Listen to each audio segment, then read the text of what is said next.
we're here for the next episode of the Glow Collective, and I have Rebecca here. Hi. So we're going to start off with just a little bit of a centering exercise. So wherever you're at, I want you to just get really comfortable, stop what you're doing. If you're driving, you can listen to this later or pull over if you feel called to. If you're doing dishes, making dinner, doing reading, just pause and just invite you to slow down and go ahead and just take a deep breath in and exhale, and take another deep breath in and exhale. And then I want you to keep taking a few deep breaths and just listen to my voice as I guide you. I want you to just feel everything in this moment. I want you to feel your body and feel your hands and your feet. Feel your feet on the ground. Feel the seat beneath you. And I just want you to, in your next breath and exhale, just breathe in peace, clarity, and love. Connection. And then I want you to just exhale all negativity, your day, your coworkers, your children, your to-do list, and just let it all out. And I am excited for what's to come, and get ready. So, all right, go ahead and open your eyes. It's calming. It is, right? It Just is, like yeah. with the hustle and bustle of Yeah, everything, I find it's really nice to just take a few deep breaths to transition. It is, yes. And literally it took like a minute. Right. It does. It focuses you. Right? Yeah. And now we're like, yes. nice and reset. Yes, that's right. simple little hacks, right? Yes, that's right. So Rebecca, I'm excited that you're here. Yeah, I'm excited to be here. Yeah. So to start off, why don't you just share a little bit about yourself with our audience? Tell us basically what led you into your journey where you are now. Right. Yeah. That's a long story when you start to think about that, when you're telling someone like, the story of who you are. Yeah. It's a lot. So I'm Rebecca Blume. I am 42 years old, certified physician assistant. I am a child of God, a mother, a wife, a sister, a daughter. I have been practicing in pediatrics, general pediatrics, for almost 20 years. Yeah. Like when I start to think about like how long I've been practicing, and I think, well, okay, it'll be 18 this summer, like June actually, and I just think, oh my gosh, like that's a really long time, but almost 2 decades of practicing in medicine. When we first met. Yeah, I know. I was thinking about that. I thought, how long have I known Vindia? Yeah, I mean, a long time. I was little, so yeah. I started working here at Jefferson Pediatrics with Dr. Gary Brula in 2007. So had 3 years into practice already in pediatrics. So we've actually known each other a pretty long time. Yes. Through a lot of seasons of my life actually. I'm kind of normal childhood and growing up. Called into medicine. Not my original plan. Really? No, What were you thinking? History is my undergrad degree. I loved history in high school, and I wanted to be Indiana Jones. I think that was I'm a child of the 80s, and I loved history. I was like, okay, I'm going to college for history, and I had an experience working in long-term care. I guess after my freshman year of college, my mom's an RN, and worked in long-term care, so it was a summer job. I was like, okay, I'm ready to work with my mom, and I'm going to work as a certified nursing assistant. And I loved it. Really? Like, absolutely loved it. Loved the residents, loved who I worked with, connected with this 80-year-old man I went to Butler University, who was an alumnus of Butler University. It was wonderful. And I thought, I'm going to go into medicine. I'm going to go to med school. Yeah. So I went back to Butler my sophomore year and went pre-med and kept my history degree because all my counselors said medical school loves like these other, non-science majors. Absolutely. So I kept my history major and I started all the pre-med coursework and gained some experience and then, I don't know, life happens and in my, third, fourth year of undergrad, I kind of started the whole, I've got 4 more years of med school and I took the MCAT and my score was okay, but I thought I wouldn't get into med school. And I thought, okay, do I want to go this route? I had a sorority sister who was a physician assistant major at Butler at the time, Butler and St. Francis here in Fort Wayne within the 2 PA programs. So I thought, okay, maybe I'll just apply and see if I get into PA school. And I did, and I said, okay, I'm gonna go to PA school. Yeah. So I went to PA school, finished my undergrad in history and pre-med and went to PA school for 2 more years. And started practicing as a physician assistant. You're trained primary care. It is a little bit different. The profession has evolved in almost 20 years. Oh, absolutely. As everything does, but I loved primary care. That's what I wanted to go into. I married my high school sweetheart. Aww. And so I graduated PA school in 2003. We got married. He had a job here in Fort Wayne, and so I came to Fort Wayne. And my first, just the job opportunity that presented itself was in pediatrics. Yeah.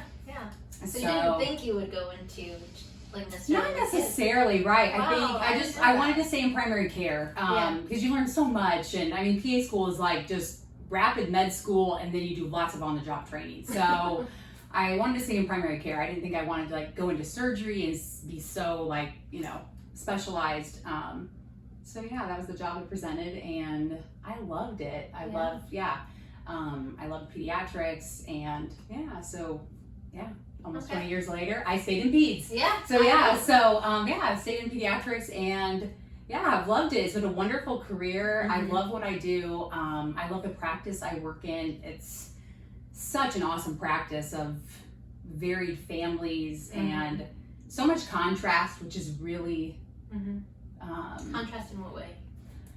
Socioeconomically,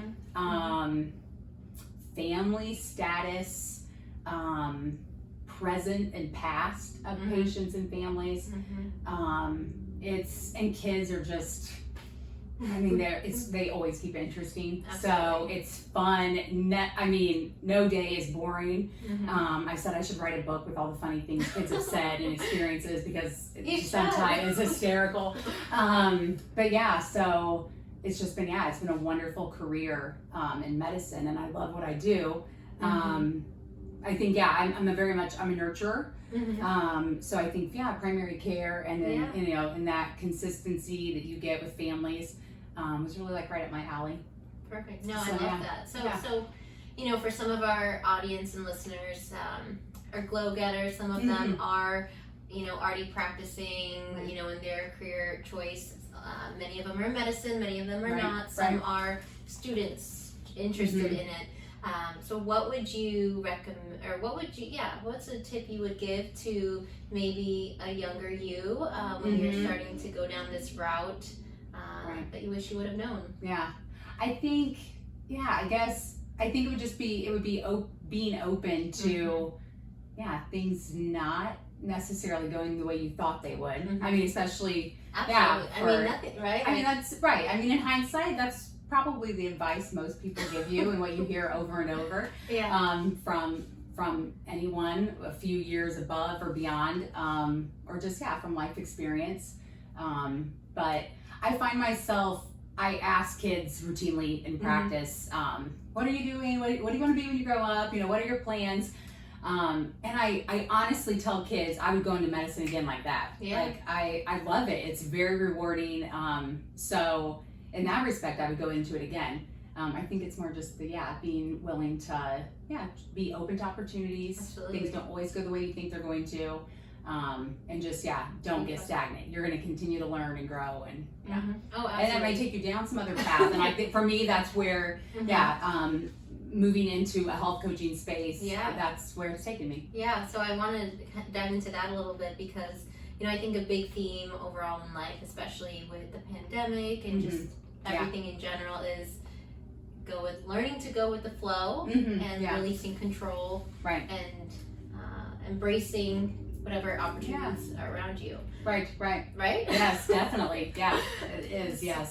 So the sooner you can learn that in life, the better. The better. Yeah, the yes. easier you can navigate, and I think part of why I am committed to doing this podcast and taking time is because I feel there's things that if we learn a few key things, you can really navigate through life with more grace, poise, and just fluidity, and spontaneity, and fun, and playfulness. For sure. Right? For sure. We lose our playful spirit. Oh, and yes, definitely. I think, it is sometimes, I think we get into this, like, you think you have to create something new. I think in creating my business and taking that leap, I felt like I don't have something unique. Like this is, I don't have that real unique experience. Well, I want to pause. So I want you to like, maybe expand a little bit on, let's kind of zoom into that. Because I think a lot of us feel that way. If we want to step into something, we're like, well, why would people come see me? Or Right. So when you say not unique, tell us about kind of the space that you were starting to explore and kind of what came up for you in that regard. Yeah, when I think about, someone was going to ask me like, why did you go into health coaching, or why are you doing this?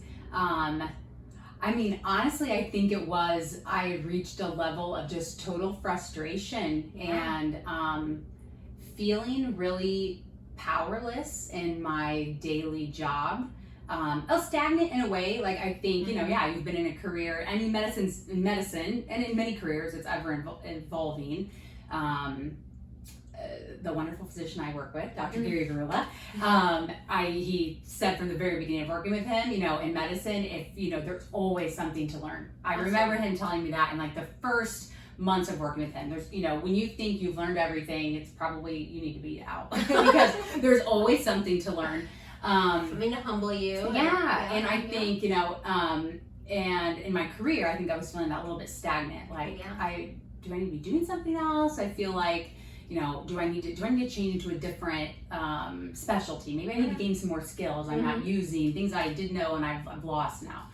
And then I think it was a realization, no, I think I'm where I'm supposed to be. I'm doing what I'm supposed to be doing. I would not fit into a surgical setting or into an ER setting or something like that as far as a PA goes.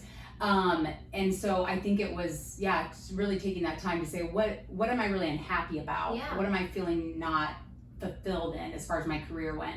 And I think it was the frustration. It was feeling like, so specifically, I mean, in wellness and with children, it was, I mean, in the last few years after this pandemic and seeing kids back in, I mean, I would have mornings in clinic of like kid after kid with, I mean, I'm diagnosing obesity and BMIs that are high, non-alcoholic fatty liver in children, anxiety and mental issues that were so significant, type 2 diabetes, premetabolic issues, just all this that was just so preventable.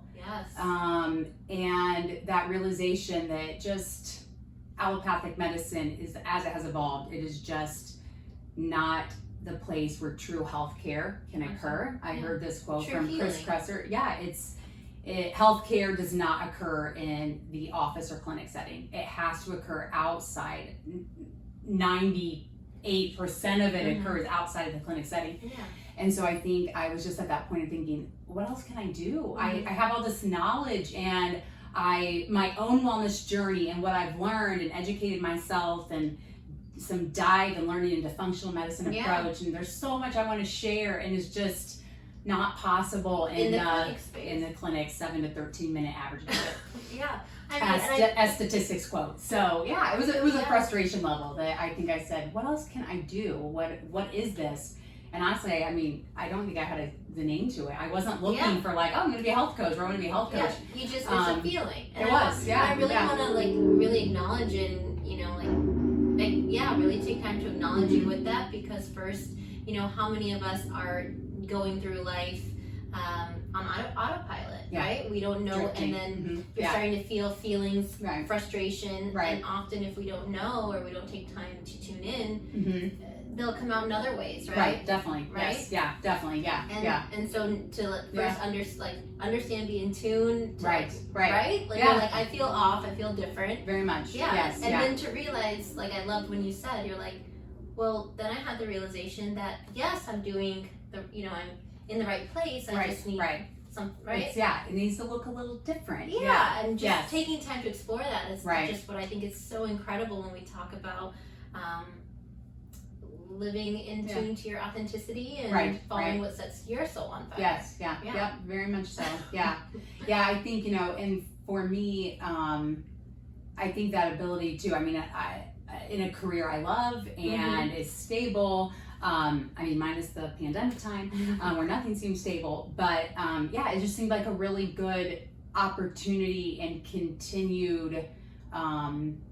That inner voice. I mean, my faith tells me it was the Holy Spirit talking to me, but really listening to that and saying, I have these thoughts and all these things that come into my head and these things I want to do, and just taking the time to listen to it and say, okay, it doesn't mean I have to leave my current job. I like it, it's great, but I'm gonna truly take that leap and explore some other options, or what else can I do? Yeah, I love that. Yeah. So then so also you do work a little bit within alternative or holistic medicine within your clinic space. Yes. As well. Yeah. Yes. So tell us a little bit then, share with our audience, just kind of when you actually, so you had the idea and the feelings for Blume Health. Right. And then when was there a specific defining point or something where you came up with Blume Health? How is that creation birthed? Yeah, share that. I mean, I truly believe it was divine intervention. I mean, for myself, and my faith. I have followed. Her name is Jill Coleman. She is a fitness. I've bought many of her exercise programs. She's moved into some business coaching space. And I think for me in the last couple of years, at least, it has been this thought, I want to do something else. I'm just not sure what it is. She was launching late last summer a business coaching program for health wellness professionals. If you're interested in going into the online space, and this was the pandemic and many people moving into online space or have been in person. So that was one thing that it was happening. This is a person I followed, I trust, I know. And I thought, oh, well, that's kind of interesting. I'm just going to kind of see what she's doing. It kind of fit, with what I was kind of interested in. At the same time, I had really just gotten into a lot more, functional medicine, education, learning more, reading more, listening to more podcasts. So listening to a health coach radio program that my husband had suggested I should listen to. And at the same time, I love Dr. Daniel Amen. Listened to him speak at a functional medicine conference 4 years ago. You kind of start putting all these pieces together of how the timing was coming. I love his message. Dr. Mark Hyman, who's a functional medicine. A lot of people know who he is. Just really listening to a lot of his stuff.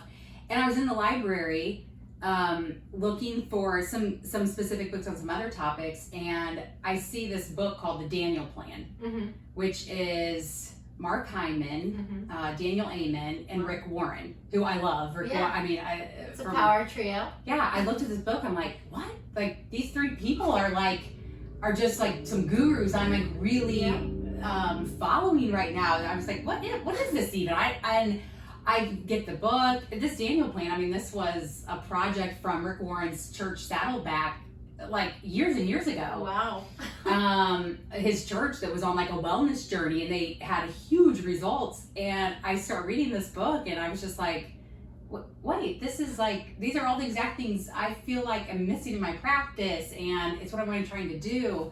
So it was just like this really like I'm culmination. getting like Yeah, chills, 'cause it's just you were Yeah. led to that. And I think at the time I wasn't like realizing it, but then as the year progressed last year, I decided I would sign up for this business coaching program because I'm like, I don't know anything about business. Yeah. I'm gonna learn some things. And I signed up for her program, and just everything started coming together. Yeah. And I just so January I said, you know what, I'm going to do health coaching. Yeah. And I feel like this is what I'm being called to do.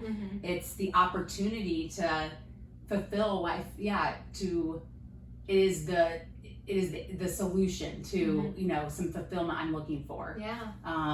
In the spirit of service, right? Yeah, it really was. Yourself. Yeah. So I love that. So I'm about wholeness, and so Blume Whole Health was born. I'm like, okay, that's the name of the business, and so set it up, and I'm like, we're gonna go see what happens. Yeah. So then, Blume Whole Health, I know you focus on families, right? And tell us a little bit about that. As you enter, I guess, for other, if in your audience, entrepreneurs listening, I never would have Because described you're a myself. health coach, and we're like, okay, this person helps an individual in this way, and we can piece together. Right, but you is a little different. It is, and I think in trying to, everything I'm learning from the business space is like trying to really settle on your, niche a little bit. What is your specific group? And my background, my expertise is in pediatrics, families, and really my passion, and like I said at the beginning, what started this was the frustration or the feeling powerless in helping kids to overcome some of these preventable diseases. I thought really, I want to help kids, but that means helping parents. So you know what you were saying, right? You really have to start with the parents. For the most part, I mean, I think truly there is within to the teenage years and late teens to early 20s. No, they're not kids, but at that point we still have a lot to learn. I just feel like that's who I want to help, and I truly believe in the community aspect of it.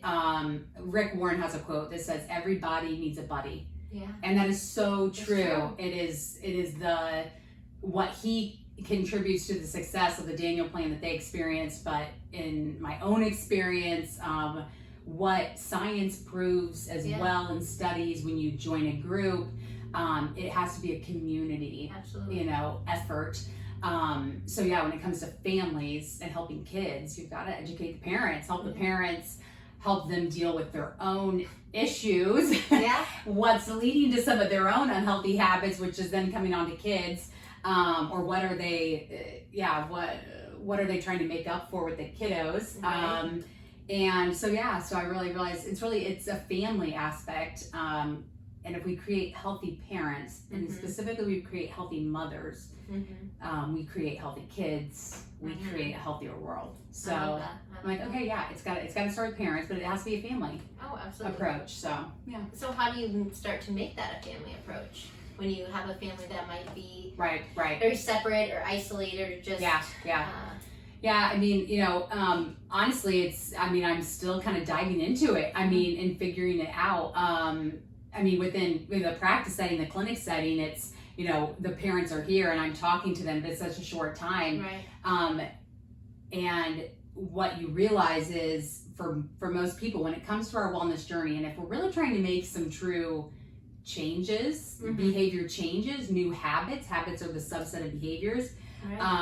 It takes time. It takes accountability.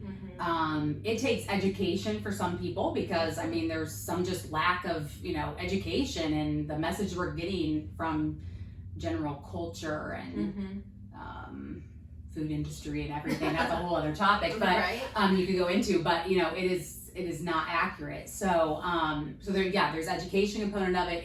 It's literally, I find in practice sometimes I'm trying to in the 10-minute appointment slot I have, I'm trying to ask, do you cook at home, or what's your schedule like, or do you meal plan? And no, that's not happening in the appointment slot. You realize it comes down to really kind of diving into what's someone's lifestyle like. There's often, it's not complicated answers, And even complicated solutions. It's just having someone help you maybe see some things you don't see in yourself or you see within your family, and start making those just tiny changes at a time. Right. And like, so then yes, definitely when it comes to kids, I mean, it's working with parents approach, whether it's a true, dual parent unit, family unit, if it's a single parent, we're not all blessed to have two parents at home. And so, so it's not everyone's abilities are a little bit different, and their situation is going to be a little bit different, but I think it's possible for every family. It takes intention, and it does take some planning. And maybe someone there to just, really to be that encourager, guide, to show them that it can be someone done. to kind of walk alongside you. And in my coaching, that's what we do with weekly sessions, and try to kind of dive into what changes need to be made. So I love that, and I love pointing out when you say this is a community, right? Like right. It takes a team effort and setting the intention and small changes over time. What do you find? Let's say mothers, like mothers, single family or mothers. What do you find is a couple of things that are helpful when you're starting to implement these changes when you're just overwhelmed with life, having to do everything for everyone at all times. Now neglecting yourself. Right. That definitely, that plays into I think my own, where I try to gather some of my own experience too. Personally, what I see within, clinic, and that's the benefit of practicing almost 20 years is the thousands of patients and families I've seen, that you start to gather some of those commonalities that are happening with people, and what are some of the solutions there. So what are those commonalities that you've I think when it comes to mothers, my own experience is that you go through crazy seasons where the last thing you're thinking about is self-care time. What does that even mean? It's not necessarily like going to get your nails done, not that there's anything wrong with that, but it's not necessarily that kind of self-care. What does it look like? What does it even mean? You're trying to get sleep where you can. You're trying to parent and raise healthy kids, and if you have a spouse, a partner who you're trying to maintain a relationship with, because those kids are going to go away someday. You've got this person to come back to. It's a lot. It's a lot. It's a lot. And so what are things you've learned from your experience? So my experience and that kind of thought, what would I do differently? I feel like for myself, there was a lack of wanting to ask for help. I feel like that's a little different now. It's amazing how much has happened in the world, and just my oldest child is coming up on 14. That's just in the midst of internet and social media, and I feel like it's a better option, and there's more ability now for mothers to connect, to reach out, to just get advice. It was probably there, and I don't know if doing it all over, if I would reach out now. I hope I would. But I think I didn't ask for help or want to admit that I wasn't figuring it all out just perfectly. I think I have the unique experience too. I was a practitioner in pediatrics, so I thought I should know it all. I'm just a know-it-all, but I didn't. It's not. Your own child is a whole lot different. So I think that in hindsight, it was the not asking for help and reaching out to community, to whether it's get advice from or just commiserate with. That is something I would really encourage, and I would do differently. It is being aware that, children, they're so important. We love them, and they are our world, but they don't have to be our whole world. And so it is. But how can you start telling yourself that? How did you do it for you? To be honest, for me, it was in a new season, and I think, to look back, to give the advice now to someone who's in the season of littles. My youngest are 9. So this is a whole new season for me. I mean, it has been for the last few years of some independence. I love walking. That is my daily therapy. And I mean, now my kids are old enough, I can say, hey, mommy's taking a walk for 40 minutes and I can leave them at home by themselves. I mean, you can't do that when they're, younger. So, I mean, to look back, I think, what's the answer? Because there are seasons where you just can't, it is a different season. You can't do the same things. I think some of it, one, it is like, it's intention in that you think about it a little bit ahead of time.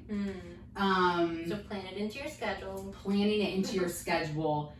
Use your community, ask for help. If you have a spouse, a partner, so that you are the dual family, I think as women, sometimes for me, myself, my personality would not have been to ask for that help. I've got it.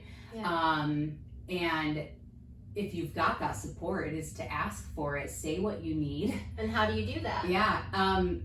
I think it's just being willing to literally state it, I mean, I don't know if there's anything simpler there's more to it than that it's not feeling like you're less than, or you're not being the perfect mother, or even the perfect spouse. If you say, I need 20 minutes, for me, to prioritize taking a walk, you take care of yourself, you can take care of others better. Absolutely. And so I think it's just acknowledging it's okay. Your kids don't have to be your whole world. You can use the help of your spouse, use the help of grandparents, use the help of friends and family, whatever it is, so that you plan it in, and you prioritize still that self-care, whatever it looks like for you. If it's just the daily walk, if it's the quick workout, if it's if it's meditation time, if it is, whatever brings you to peace, brings you the joy where you can forget everything and be in a good flow. Definitely, yes, because it leads to that next step too. It really is a ripple effect. It does. So that's what I say. That's if I come in and I'm anxious or worried about something else, I'm going to bring that to the clinic space, the workspace, a meeting, with your partner, your friend, or something like that. Right. Exactly. So it's being intentional in that way. Yes. Which I really love. Very much. Yeah. I mean, I think so. I mean, when I'm working with clients from the health coaching space, working with clients. It is often getting down to some of that nitty gritty of showing them. What is your schedule like? Whether if you have young children to you're at my stage in parenting. I've worked with clients that I guess just as you start a business, sometimes you're not necessarily attracting what is your ideal client at the time, but other people who feel like you can help them and they think they know you, trust you. They're like, I think you can help me. Yeah, I want to try to help you. So clients that are past, they're into children have left the nest, either any of those stages, it's getting down to that looking at a schedule. What's your day like? Where can we put this in? What can we take out? What's important to you? Why do you feel like this is important? And let's just start, scheduling it in, prioritizing it, and we go from there. Is it working? Is it not working? Life changes, seasons change, so you have to be able to change with it. But it starts to become some habit, and all the benefits that come from some of those habits or those behavior changes, more likely you continue them. I mean, I love that. And I think there's so many, whether you have a family or not, there I think all of these topics are so important, and things that any of us can start, if we're not implementing, start to implement, or even sharpen the saw of refinement. Definitely. It is. I mean, it is. There's always refinement to do. That's what I love. Because it is always evolving. I mean, life changes, and seasons of life change, different things, unpredictable things happen. So absolutely. No, I love that. So why don't you share a little bit, tell us about maybe your skincare routine, if you have one. Yes. And how you find that as, a form of self-care within navigating your Right. daily life. Yeah. I mean, my daily, just daily routine Yeah. is to, Even your daily routine before skin, like what do you do when you wake up? Oh, And yes. let's start with that. I love my morning. Yeah, let's hear your morning routine. Yeah, I feel like that's an area for me just in the last few years that, and again, maybe it's season. I speak from as a mother, but yeah, my kids have reached where they sleep in some, and my mornings can be my mornings. So yeah, I'm up early, even if I don't have to be up early. I love trying to follow circadian rhythms. Yeah. Circadian rhythm medicine is such an interesting area to me. But yeah, so I'm usually up early. I pretty routinely, I am a coffee drinker. So my routine is, my husband and I usually are up at about similar times. I'm more of an early bird than he is. But a typical, especially Monday through Friday, is we are up, our coffee is going because it's set. We're up, we kiss each other good morning every morning first. Yeah, we enjoy our coffee together. I do use my phone for a devotional app that was a habit I started probably 4 years ago now, and it has really become a YouVersion Bible app. It's something I always said I should do more. I should get into the Word more. I should read more. But how do you make it, get into your routine? Mornings, I think, are probably one of the best times to introduce new habits, and or trying to start new habits. And why is that? I think because for most people, one is that our mornings can be fairly routine. Two, it's just the start of the day. You have control over your schedule at that point. As the day goes on, there's so many things that happen that you can't control. Especially as a parent, but for anyone. So if I would have said, I'll always read, I'll do my devotional like before bed. Or I'm going to do it, at my lunch hour. Yeah. Well, that's so unpredictable. Yeah. So yeah, for me, the mornings, that's just been a better time if there's a couple of things I really, and honestly, that's probably the one habit that like I wanted to prioritize and it's become a habit. So it's on my phone and I continually stay in a devotional. My husband and I do ones together pretty frequently. So yeah, we have each other as that accountability too. Yeah. But the routine is, up and I have my coffee and I open to start my day with a devotional. Yeah, I love that.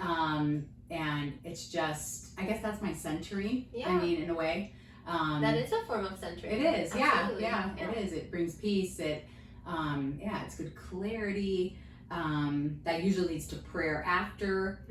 And then it's like on with the day. Right. So it's just a great way to start the day.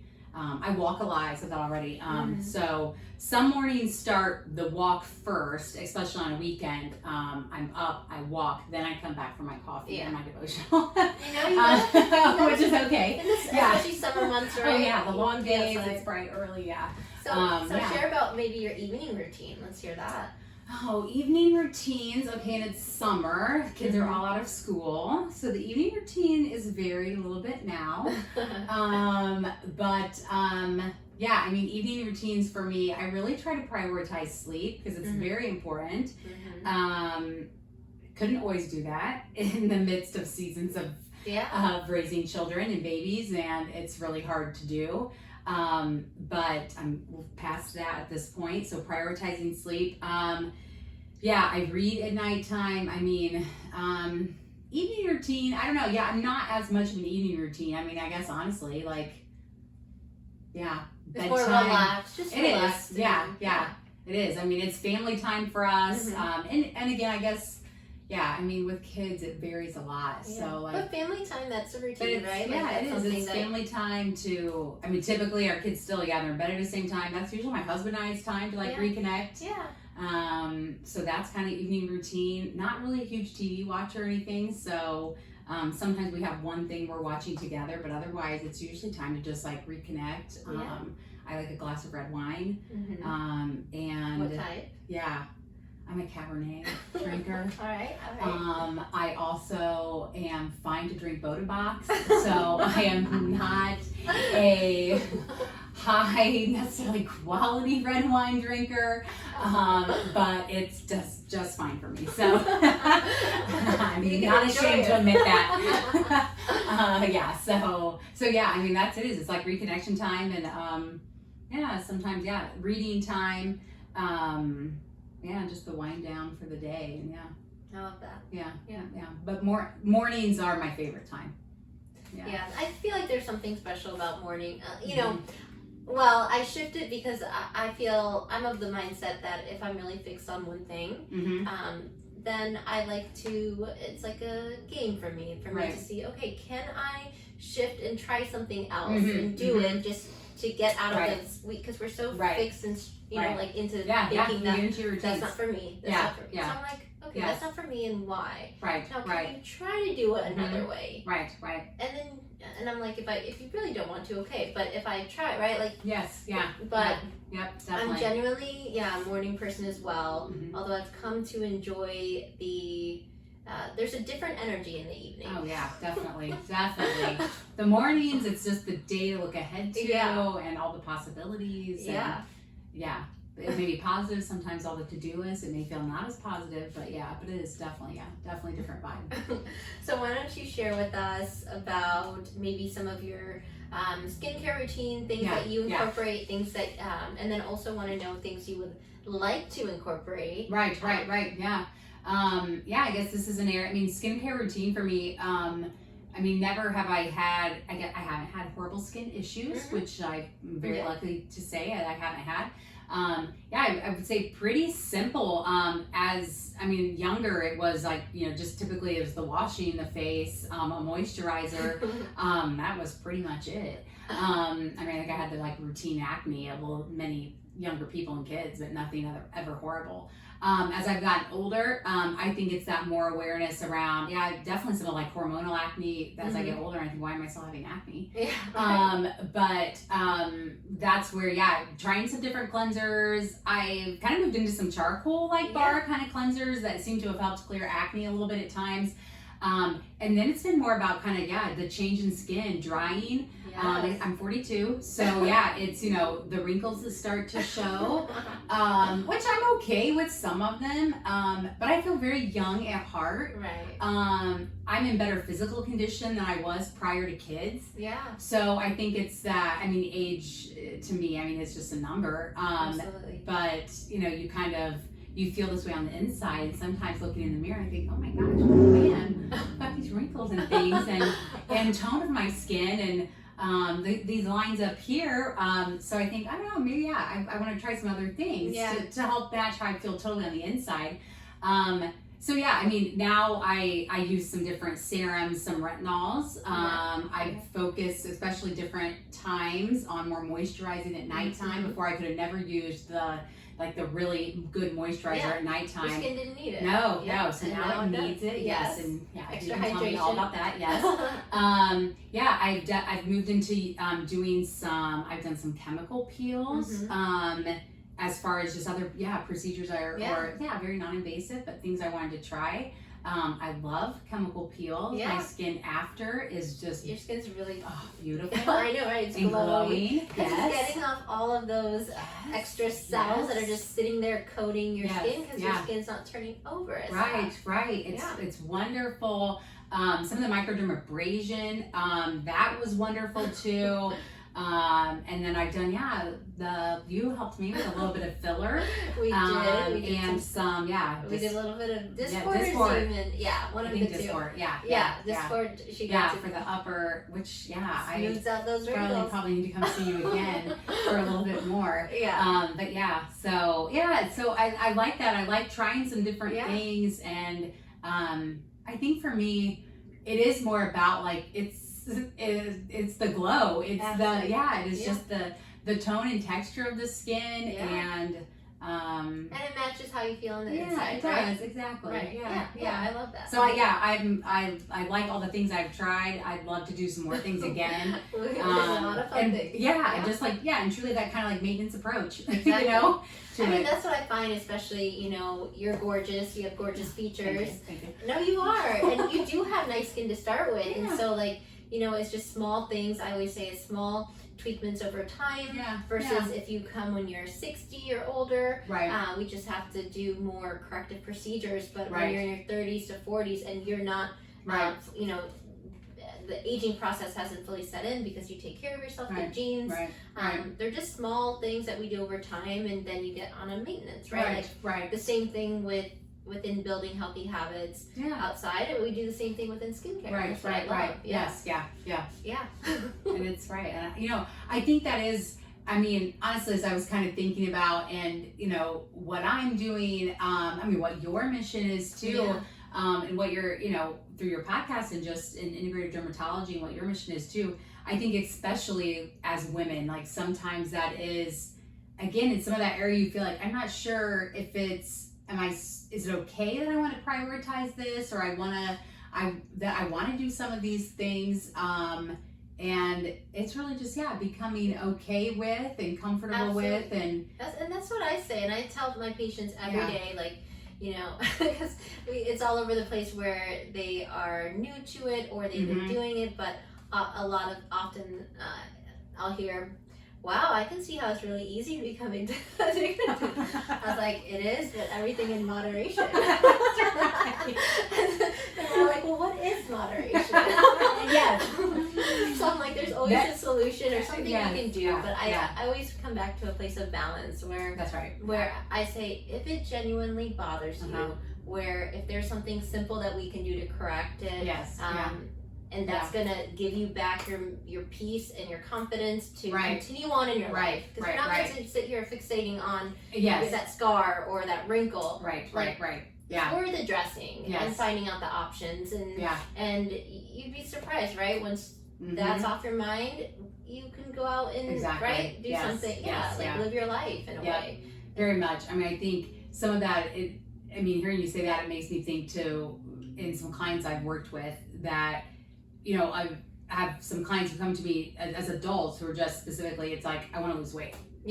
And, you know, when you actually start to dive a little bit more into that why question, and I think for some people when it comes to, skincare and some of that physical outward appearance too, there's usually a little more to it than that. I mean, so how do you start to, let's kind of go through, how do you start to gauge that why, and how do you help someone really get to their I always say there's like a tertiary quaternary level you have to peel through to get to the actual why.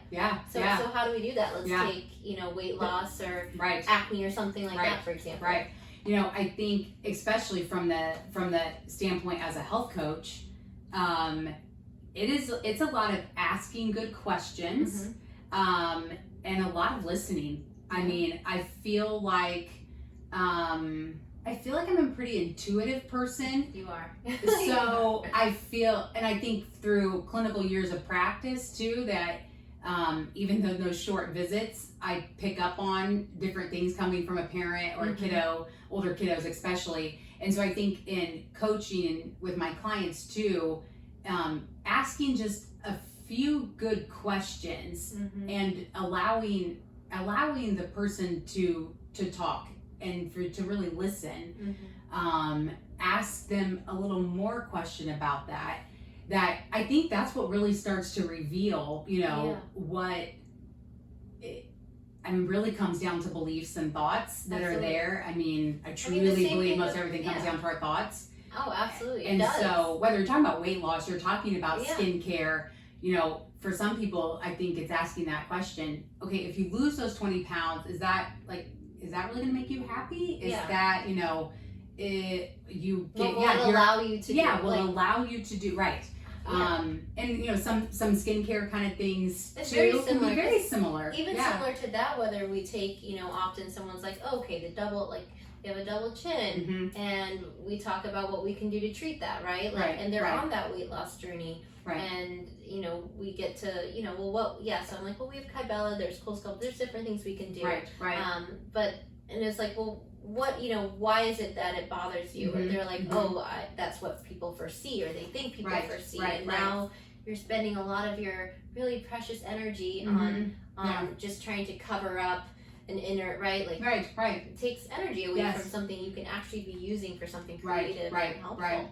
So I think getting to, and I think when we start to understand our why as well, you know, whether, you know, if you say weight loss, well, okay, 20 pounds, I'll be able to fit in these clothes again, or you know, this person won't say this to me anymore, or I won't look in the mirror. Okay, all right, great. So what else will you be able to do? They're like, well, if I look great, if I feel better and look better, then when I go for, I may apply for that job because people are just looking at my weight. I'm like, perfect. Okay, so now you apply for that job, and what will that allow? I was like, well, I'll gain the confidence to blah blah blah. I'll have income. You know, and I was like, okay, and what will that provide you? Like, literally, right? It is the next step. And they're like, well, then I can get this house for my kids, or get this house for, and now you're getting to it. To the true why. And it's leading someone literally through that process, which takes time. And we can also learn to lead ourselves through that process. Right. Yeah, definitely. I work with clients a lot on getting thoughts out of our head. And writing, I think especially, is, I mean, again, science proves it, and the studies prove it. That literally writing things down. Brain dump. Exactly. It is. A thought download. It is like, it is what makes a huge difference. And so I think especially with those whys, that is something I often start clients with is, and as an adult, the whys, let's write them down. Goal making and the SMART goals, and I mean, those have their places and stuff, that's fine, but the whys, and let's write it, and the thoughts, and let's write them and get them out, and then we go from there. Absolutely. So Glow Up listeners, everyone listening, if you know you're at a point in your life where you're trying to figure something out, or you feel maybe a little resistance, or maybe you want more ease, flow, peace, excitement, whatever it is, joy. Right. You know, start with, use this as an exercise that you can do over the next day or two. Set time aside for yourself, and get a book out, or type it out, and write down your why. Right.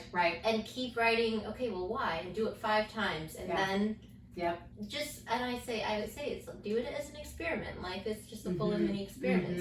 Do it as an experiment for yourself, and see if something shifts over the next week or two, because you did that. Exactly. And I guarantee something always will. Something will. A naturopath physician I have followed for a while, and he's used the term, being, as far as health and wellness, being your own health detective. Absolutely. And totally, that resonates with me very, very deeply, because I mean, when it comes to wellness, when it comes to whole health, it is a journey. You're going to have the different seasons, and what looks balanced and well at one point may not be that at another season. And so you have to be willing to view it as a practice. Trying things and taking urgency out of it is really important. And about getting it right the first time. There is no getting it right. No, it is. It's a practice, and what works, and if it doesn't work, you try something different. And I think that's some of the, especially when it comes to wellness, everybody wants that quick fix, and it's just not the answer. I think, you know, it's, if unless you develop habits to, you're yeah. like, okay, I know what to do to reset in 5 minutes. Right, yes. And there can be those things. I think that's to take it back some to medicine and my 9-to-5 job, is that in the allopathic medicine world, that it's quick fix. I mean, that's what it's about. It's about prescribing medication, and it's the quick diagnosis and the medicine, and you're out. And it just is not the true solution. Absolutely. It's what I love about a functional medicine approach, and true wellness approach. It's finding some of those root causes, and just realizing it's going to take a little time, and you just stay on that course, practicing, and just learning, honor where you're at. and continuing on the path. Yeah, So, I love that. Yeah. Well, so I have just a few other quick questions for you. Yes. So I call them my 5-minute glow ups. Oh, okay. So we've kind of touched base on a couple of them. Okay. So you have 5 minutes. Oh. I know you're getting you're like, You got me so on much you can. time. I like time things, but okay. She's like, I'll do my best.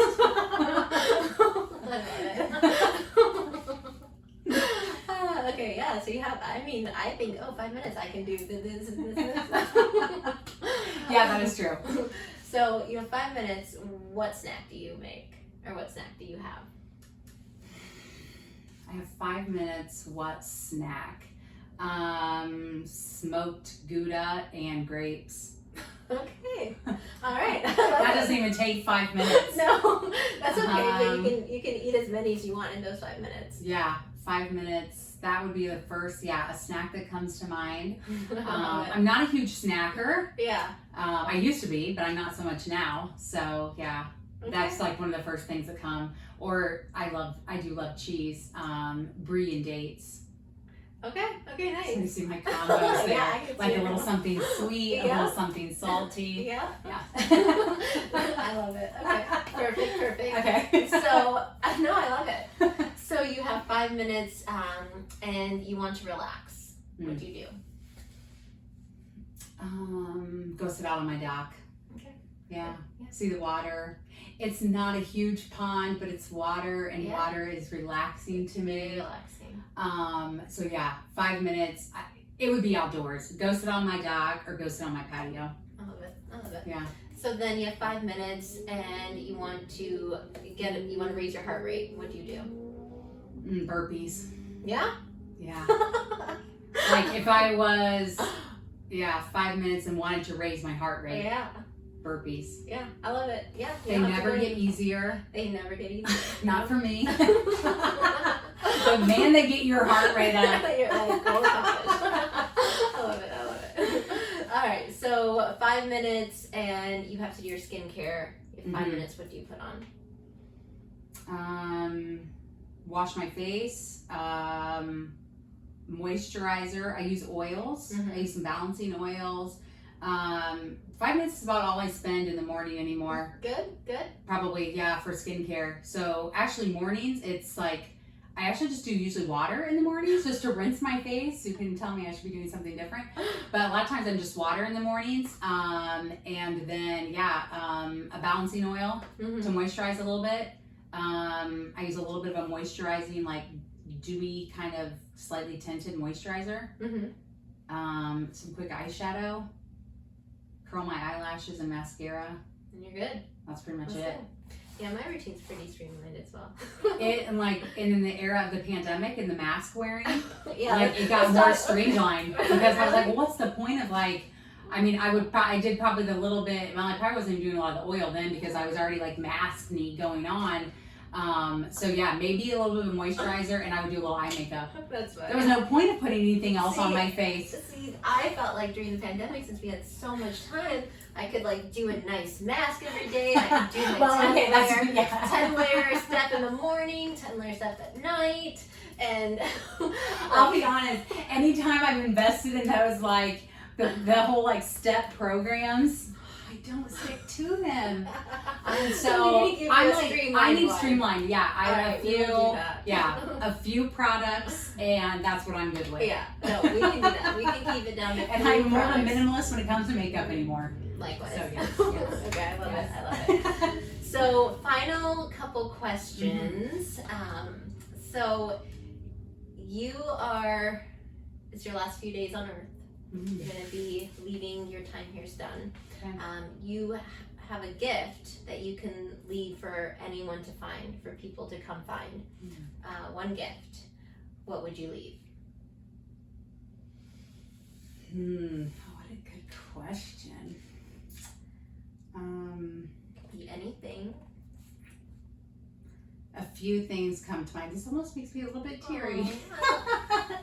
to think about what I would leave. Aw. I would leave pictures of my family. Mhm.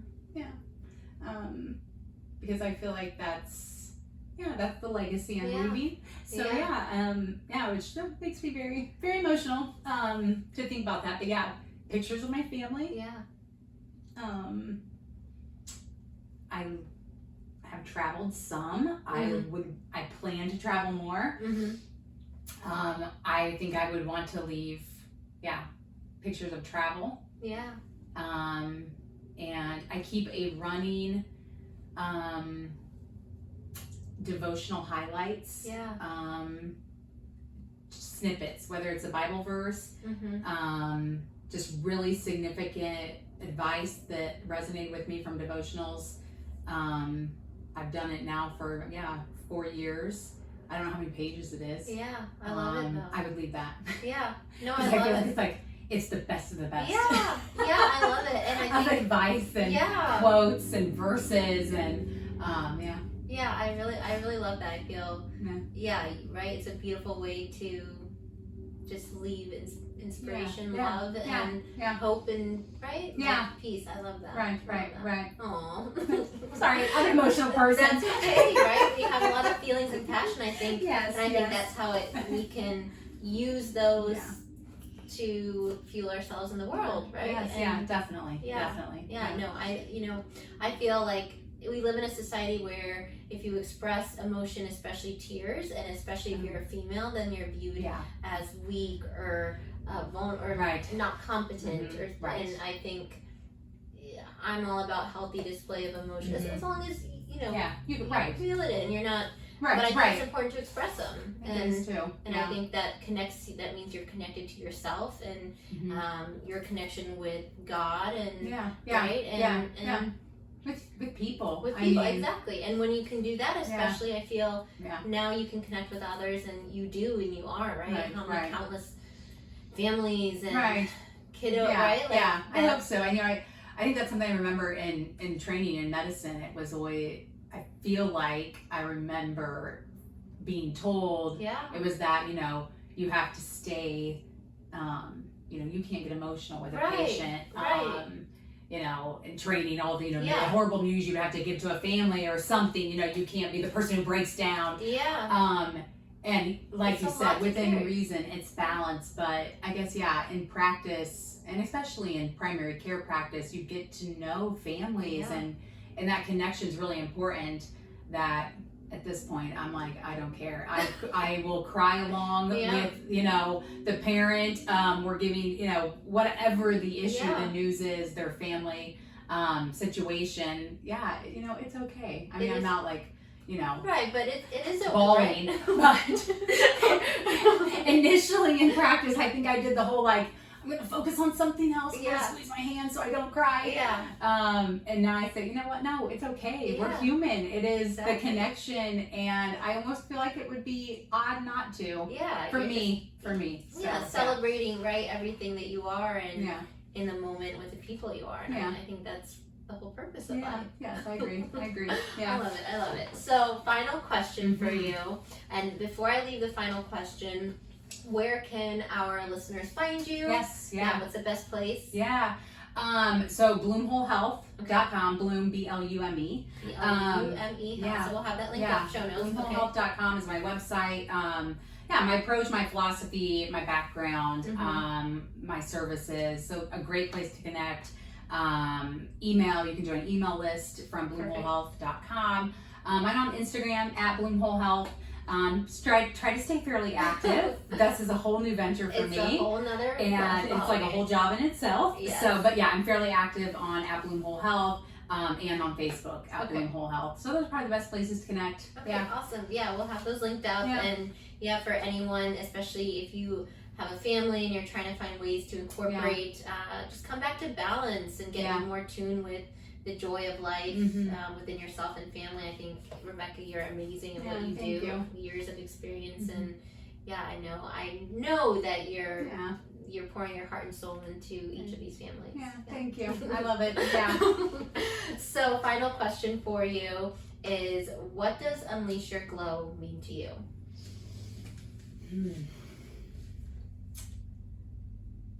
I think it means to me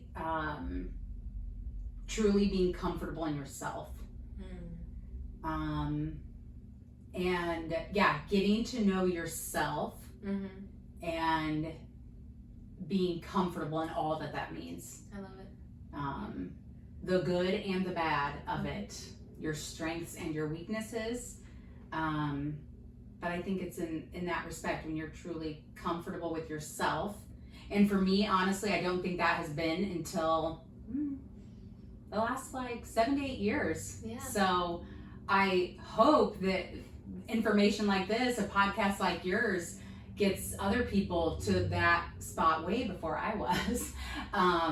But yeah, I think it's knowing yourself, being comfortable with yourself, accepting yourself, and then just going into the world with who you are and who you were made to be. Exactly. And all that means. I mean, I love that. That's really hard. I mean, it's beautiful, and I think it's so. I think so many. I know our Glow Up listeners. They're like, we're all. I always say, I'm just like you. We're all here on the journey of life, and trying to come back home, right? In ourselves and in our skin, in our life, and I think there's so many. All too often, we're taking a lot of input from a lot of sources, and that can mute what's actually internal, right? Yes, definitely. And so learning to come back to that inner voice and letting that guide you and show that you are supported. Yes. And I think that's where true peace, bliss, and just happiness comes from. Right. Living your bliss. Yes, I think totally true. I don't know how many of your listeners, or if you're familiar with the Enneagram, which is a personality type assessment. That's something I was introduced to probably 3 years ago now, and was a way that I've gotten to know myself better, and in understanding from that standpoint of we're all made differently, and who we were made and created to be. There's a purpose in that. Absolutely. I'm a number 9 on the Enneagram, which so what is the Enneagram? So the Enneagram is, sorry, is to go into another subject here, but Enneagram is a personality assessment. There's 9 types, but it's from the standpoint of, I mean, I'm no expert in it, but if I was to describe it, it is understanding yourself from that. It is from a faith perspective of who you were created to be, and in that understanding that who that is means you're motivated in certain ways, how you see the world, which I find so interesting. Likewise. And so it was just a real eye-opener for me, in understanding a lot of my past and the decisions I made, and so many things. Like we're trying to fit into a mold that actually isn't for us. Yeah. So in those types, 9 types, I'm a number 9, which is a peacemaker. And there's a difference between being a peacemaker and a peacekeeper. Is there? Yes. And the belief in the Enneagram is that, we all have, you can fall into, when you're strong and healthy, you fall into the strengths of your number and the traits of your personality. And when you're not so healthy, you fall into those weaknesses or maybe the not so great types of points of your personality. And that as a 9, when you're strong, you're the peacemaker. So you have your voice and you give an opinion, always in love and care. Maybe when you're not so healthy, you're more in that peacekeeper, meaning you just agree. You avoid conflict. It's so eye-opening for me. I didn't take it in that way. So I love the Enneagram. Yeah, I'm gonna check it out. So many things I want to learn. I'm gonna find out my number. But yes, it's just, I find it's such but just when you ask that question about what does it mean to glow, and that's been a source for me in trying to get to know myself better and to understand that. So I love it. Yeah. Well, this was an amazing episode. I mean, I loved. Yeah, I think our listeners will love it. And thank you for coming on. Yeah, thanks for having me. It was so much fun. Yay! All right, guys, this is a wrap.